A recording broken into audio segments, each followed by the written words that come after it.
Alright, let's see. We're back with another one. Mm, Another same old same. I got a little started on it already. Sorry about that. Oh well, let's go ahead and get this heating up. The other guy came to pick up his and he wanted to see what the inside looked like, so I showed him. Let's see. Alright, cool. He doesn't have any of the ones ripped off that people normally rip off of them. Wait for that to heat up. We got this one's already got X25s on it. It looks like they're all the original bulbs. I don't see any. Mm, yeah, these look like they're all original bulbs. I don't see any solder work. So, um, yeah, if you're out there rebuilding these, replace the bulbs for the people. Come on, man. He's got the intermittent powering issue on here. So looks like US radio probably worked on this one. It's been glued, maybe AC Delco. Let me look at the back. Let's see if there's a sticker on it. Let's see if it tells us who worked on it. Nope, it just has a sticker on it. I don't know who puts these on there. If you know who's doing these, let me know, because I'm just curious. Um, but yeah, kind of, it's a okay repair, I guess. They reflowed the resistors for here and reflowed the resistors for there, but left those alone. And these, you can see a big old fat crack on that one right there under the microscope. So here's where his intermittent powering problem's coming from. All right, yeah. So get started on this guy. Get the flux. I'm gonna go. It's about heated up, so we'll start taking the off again. But yeah, I am live again for the second repair of the day. Might be the last one. I don't know. Somebody else said they might be coming today, but we'll see. Haven't heard anything from them since last night. Hey, look, my stream health is green for once. That's a first.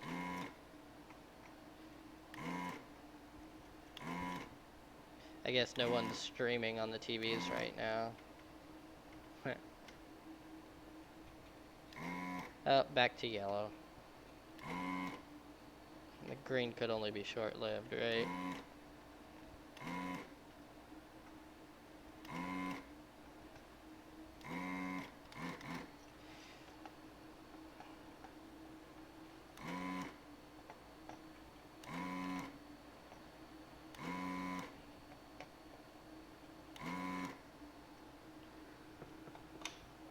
Let's see.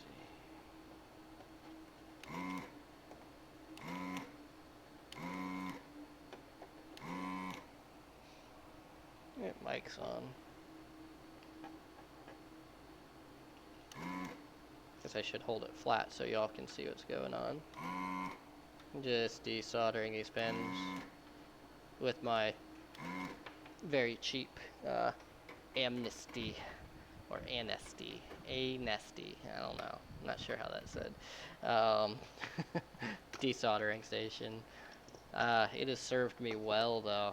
I've killed it 3 times, but very worth the $100. Worth the $100 very much so. Alright, this guy wanted blue LED, so he gets blue LED. Let's take these X25s, put them in my box full of... This is my box full of X25 stepper motors. There's a couple of little black knockoff ones. I save them for warranty work if I ever need to, or if somebody just, like one of my friends, needs like a discounted repair. I mean, I don't ever use them for a regular repair, but if it's something I'm doing for a friend, or if it's something I'm doing dirt cheap for some reason, maybe I feel bad for somebody that just doesn't like, they're like, I can't afford it. I'll knock the price of the stepper motors off and just use those in there. Oh yeah, so I got a nice little pile of X25. As you can see by how large the pile is, I don't often do discounted work or free work. I definitely don't do the I'm your friend, do something for free for me. That's not something I do. That's the F word. You can ask Louis Rossman about the F word.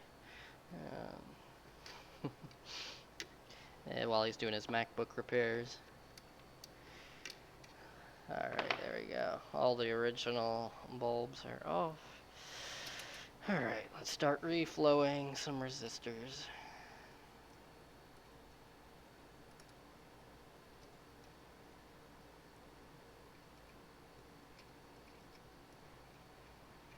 Okay, flux on there. As we all know, flux is to help the solder flow a little bit better. It's a turpentine product made from pine trees. Ah man, got the wrong tip on here. Hey, if you're watching my last stream, you saw me put that on there. Alright,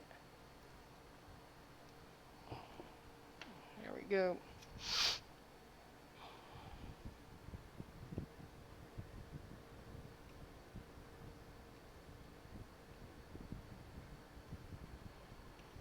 Yeah, I really like using that knife tip for scraping. That's my scraping tip. Oop. There I go. Lifting them up. I had faith in this other person's solder, but apparently it was wrong.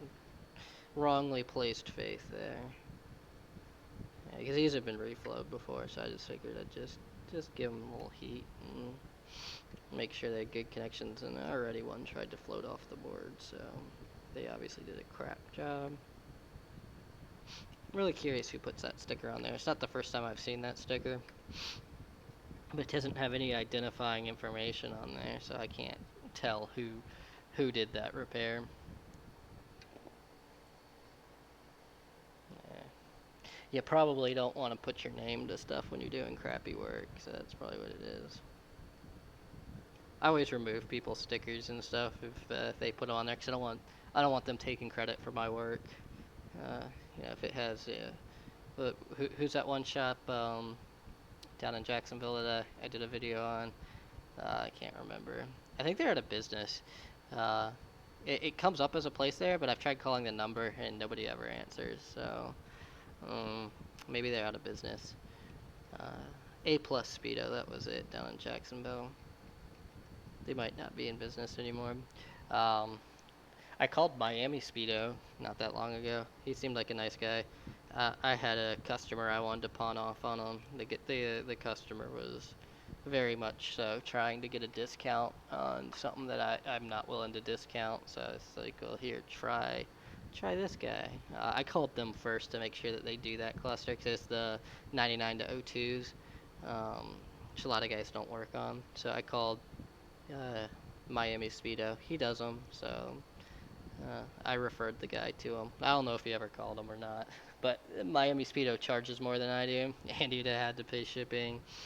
So I highly doubt that customer was gonna actually go to him. I just didn't want to deal with his crap because he's like, he had two broken instrument clusters he wanted to trade for me repairing his, but it's a 99 to 02 model, and his issue he has with that is I get those for $10 at the junkyard here, so he's trying to trade something that's equivalent of $20 to me um, for a $80 repair. I said no. I felt bad for him though, so I said I'll do the repair for 40 and your two things. And he's like, so you'll give me 40 each on. I'm like, no, I'll give you 40 for one. So that means, I'll give you 40 for the lot of two of them. So that means you would still owe $40. And he didn't like that, and so I was like, all right, well, go to this other shop. Let them do it for you, because I don't want to deal with it.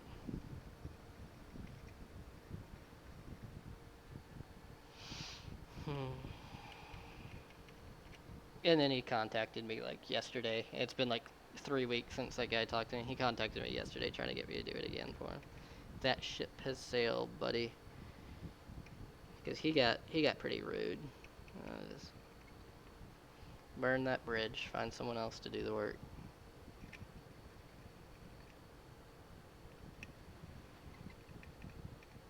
Knowing the people around here, that guy's probably just a meth head and high out of his mind.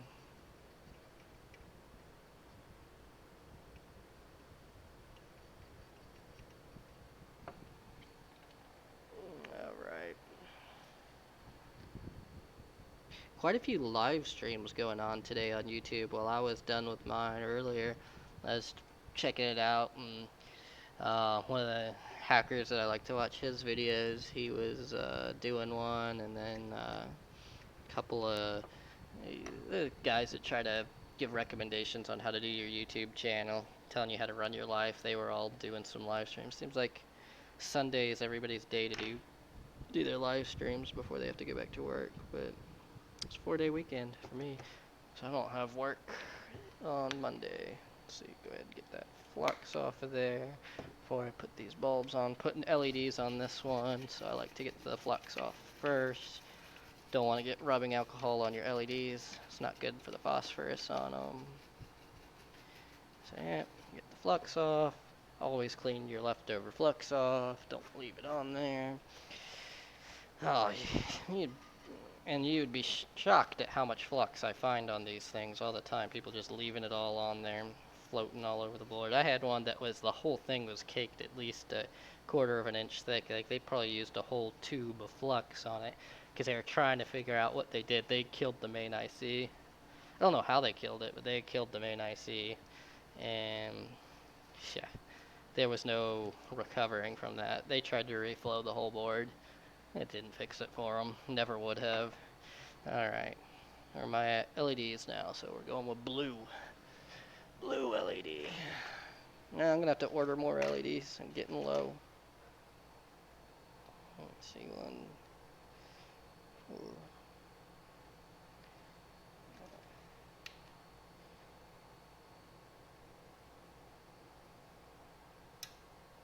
4. Alright. I think that was it. Should be 8. Alright. Second one of the day, though. I wish I could get some different instrument clusters. I got a Trailblazer one coming in next weekend, so I'll do a video on that. I don't think I have any videos uploaded yet on the Trailblazers. They're the same thing. It's pretty much the same board. It's just some very minor differences. So yeah, I'll do some Trailblazer. I think I actually have one laying up there I can play with for y'all. Show you how to reprogram them. That's an idea for a video. Show y'all how to reprogram a Trailblazer. Alright.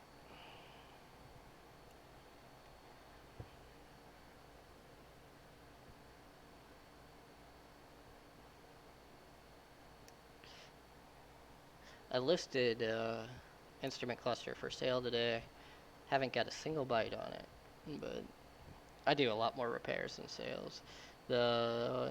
I charge a lot more for one for sale though. I charge 150 without a core, 120 with a core, but then I rebuild them for 80. But you're paying for the convenience. You're paying for the speed. You know, you're not sitting there waiting an hour for me to fix it. You know it's good to go. You just come pick it up and you're gone. And you're also paying for the fact that I had to find that core to do it. So, you know, when I'm doing a repair, 80 bucks is easy to justify because it's about 20 to $30 in parts and almost an hour of my time. So, and there's a lot of knowledge and skill involved in this that a lot of people don't have. Most people don't know how to solder. Most people don't know which direction electrons flow. I don't know. People find electronics to be witchcraft, I guess, because they can't see what's going on, even though you can see exactly what's going on. Power comes in, these resistors resist the current, so it lowers the current, and you know, there's ICs controlling stuff, there's MOSFET switching, yeah, well, transistors, not MOSFETs. You know, there's diodes controlling the direction things flow. There's nothing crazy about it. It's pretty simple. You know, there's an EEPROM over here holding the data on it. That actually looks like that EEPROM's been replaced. Yeah, I'm pretty sure that's a replacement EEPROM on there. Because that is printed on pretty bright. So, yeah, there we go. Alright, there's all of our LEDs for this. Let's go ahead and start putting them on. It's bad when you've done so many of these that you just know which direction they go. Let's see, yeah, positive down.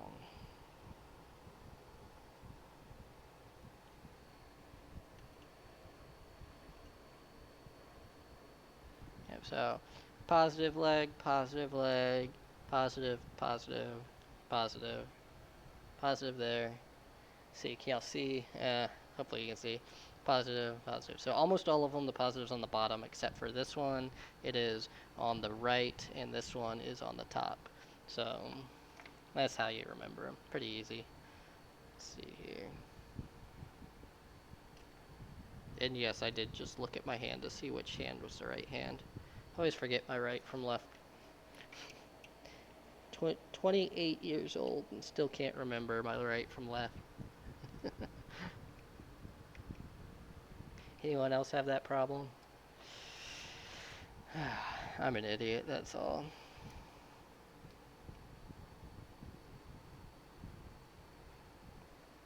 Yeah, if a guy that can't remember his life right from left can do this, you can do this too. It's not that hard.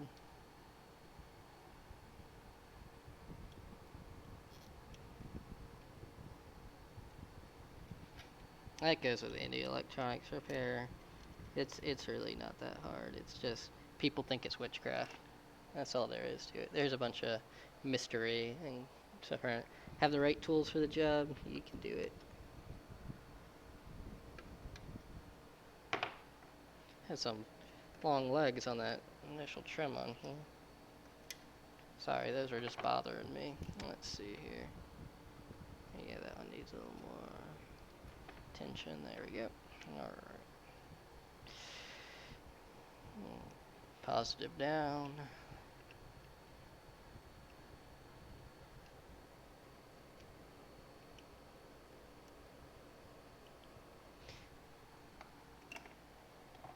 I can never remember the nomenclature of the inside of one of these surface mount LEDs. I believe it's the anode is the small side and the cathode's the big fat side of it. I can't ever remember though. But yeah, see, so it's positive is on the anode side, if I remember right. I'm probably getting it backwards, so the one side's anode, one side's cathode. That's how I remember. Well, how I can tell from just looking at the top without flipping it over.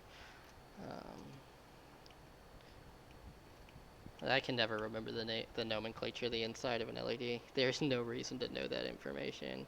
I just know the side with the small little dip is the positive side, and the one with the big fat side is the negative. So that's how I remember them. If you've wondered, if you've been watching my videos and seeing me like just put these on without looking, that's how I'm doing that. Again, it's not witchcraft. It's just done it so many times. I remember it.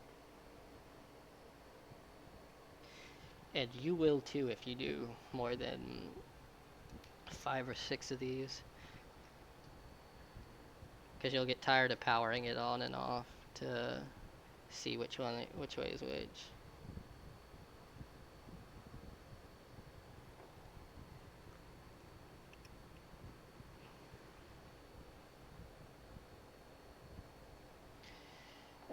Solder. So let's say you're like me and you're always skeptical of having this stuff, right? When I first started out, I was always second guessing my work. So now what I've done is reflowed all of it.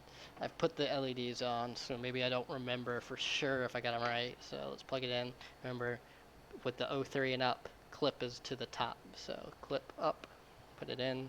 Since you don't have that piece to plug into that lets you know if you got it backwards, clip goes up, plug it in. Let's see here, where's my, there they are. Negative, positive.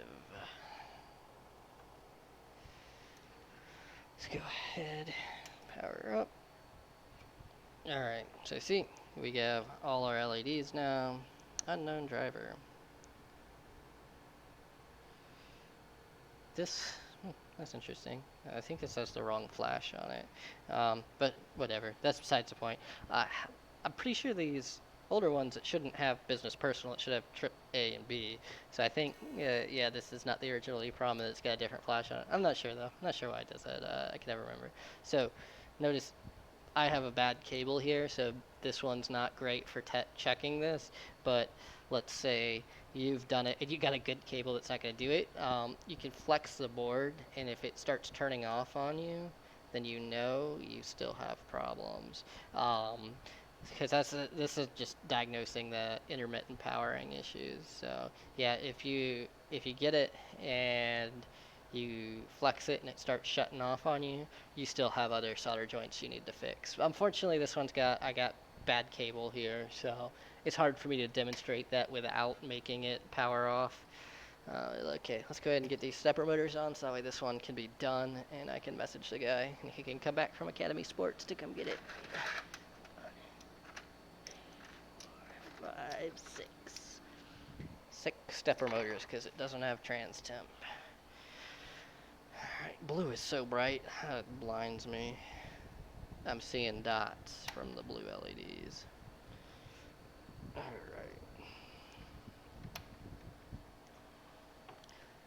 So before you start jumping on these and trying to fix them, get you one of those solder, like the practice solder kits off Amazon. Like they have the ones with like a little Christmas tree LEDs, and that's like $3 or $4 for one of those. Get one of those, solder everything onto it, but then make sure it works, and then desolder everything. Take it all off, put it all back on, and if you can take everything off and put it back on one time, you're good to go. You're ready to jump onto something bigger and better. Because the hard part of repairing these is the desolder, not the solder work. It's not the electronics repair. It is desoldering, getting these things off without breaking the solder pads. Because that is what everybody messes up on here. Is they lift every single little solder pad off of here, and then you got to run jumpers. And if you can't desolder, you probably can't run jumpers. Um, you can definitely uh, solder without being able to desolder. Um, like there's plenty of people like that. It took me a while to learn how to desolder stuff properly. It's really about having the right temperature, the right tool, uh, and if you're not using one of these pumps, use some flux. Don't use flux with the cheaper pumps like I'm using because it'll clog up the motor on there. But if you have one of the more expensive ones with better filters and stuff on it, they'll be just fine with the flux. It won't hurt them. Um, it's just if you got a cheap one like mine, just don't do it. Trust me, learn from my mistakes. I've had to rebuild the pump on mine 3 or 4 times, so and just another rebuild here. Um, let's see. All X27s. I can't really think of anything else to say on these. Done so many of them, done so many videos on them. Just, feel like more people should try to fix these, though. Like, it's not that hard. I want to learn how to do some data recovery. I think that'd be interesting. That's something I want to learn about. If you have any broken USB drives, send them to me. I want to try to recover the data off them. Or hard drives, I guess. I'm not too interested in like platter level hard drives. That doesn't sound too fun, but alright. I don't always do it, but best practice, put all the needles on, plug it in, check it before you put it together. That way it just saves you from taking it apart again. So let's go ahead and see. There you go, they all work. Alright, so let's go ahead and put it back together and call this one good. So, yeah, only one view this whole time. That's less than the last one. I had 3 in the last one, but so yeah, it only takes me about 30 minutes to do one of these repairs. Alright, I think I'm going to end the video here. You'll see me put the front face on it. So hopefully you liked this. Hopefully you learned something. Maybe my mumbling kept you entertained. If you haven't already, like and subscribe. If you're watching this in the future, please like and subscribe because I'm going to save this one to YouTube just like all the rest. So hope you had a good day. I'm going to get out of here.